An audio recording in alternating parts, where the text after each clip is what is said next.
সিমসং cartoon অনেক আগেই বলে দিয়েছিল যে ডাক্তার মোহাম্মদ ইউনূস বাংলাদেশের প্রধানমন্ত্রী হবে, কিন্তু এটা কিভাবে বলেছিল? তাছাড়া ওশেন গেট সাবমেরিন যে পানির নিচে ডুবে যাবে সেটাও কিন্তু সিমসং কার্টুন আগেই বলে দিয়েছিল। তাছাড়া আমাদের পৃথিবীতে করোনা ভাইরাসের মতো একটি ভাইরাস হবে সেটাও কিন্তু সিমসং কার্টুন অনেক আগেই বলে দিয়েছিল। তাছাড়া সবথেকে অবাক করা ঘটনা হচ্ছে ডোনাল্ড ট্রাম্প যে আমেরিকার প্রেসিডেন্ট হবে সেটাও কিন্তু সিমসং কার্টুন অনেক আগেই বলে দিয়েছিল।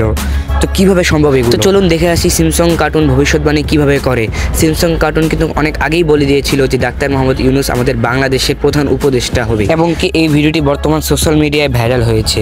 সেই ভিডিওটিতে দেখা যাচ্ছে ডাক্তার মোহাম্মদ ইউনূস বক্তব্য দিচ্ছেন। মূলত সেই ভিডিওটি আজ থেকে 12 বছর আগে আপলোড করা একটি ভিডিও, যা 2010 সালে আপলোড করা হয়।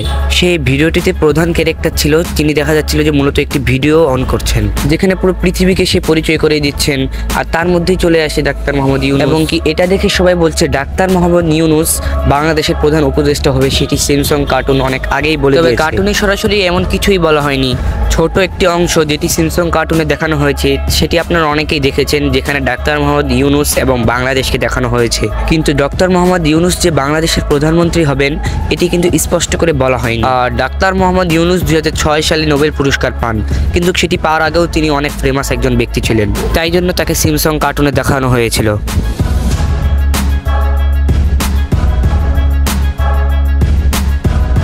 এটা আমাদের সামনে স্পষ্ট যে ডক্টর মোহাম্মদ ইউনূস পৃথিবীর বিখ্যাত একজন ব্যক্তি, তাই জন্য তাকে সিমসং কার্টুনে দেখানো হয়েছে। তবে সিমসং কার্টুন যে ভবিষ্যৎবাণী করতে পারে এই কথাটি একদম সঠিক। তো চলুন এক নজরে দেখে আসি সিমসং কার্টুন কি করেছিল। ওশেন গেট সাবমেরিন কিভাবে ডুবে যাবে সেটি কিন্তু সিমসং কার্টুন 2006 সালে বলে দিয়েছিল।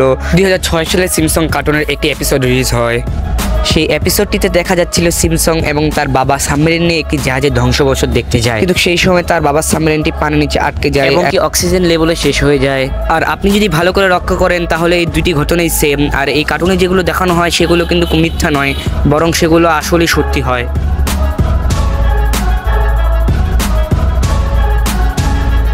Sick fry and Roy 16 December 1993 সালে এই কার্টুনের একটি এপিসোড রিলিজ হয়, যে এপিসোডটির নাম ছিল স্প্রাইং ফিল্ড। ওই এপিসোডটিতে দেখা যায় দুইজন ম্যাজিশিয়ান একটি বাঘের সাথে ম্যাজিক শো করছিল। এগুলো হতেই পারে, কিন্তু তার 10 বছর পরে পুরোপুরি ঠিক সেম ঘটনাই ঘটে। এবং কি অবাক করা ঘটনা হচ্ছে 2003 সালে ঠিক সেম ভাবেই ম্যাজিশিয়ানকে একটি শো দেখানোর সময় লাইভ চলাকালীন তাকে হামলা করে দেওয়া হয়।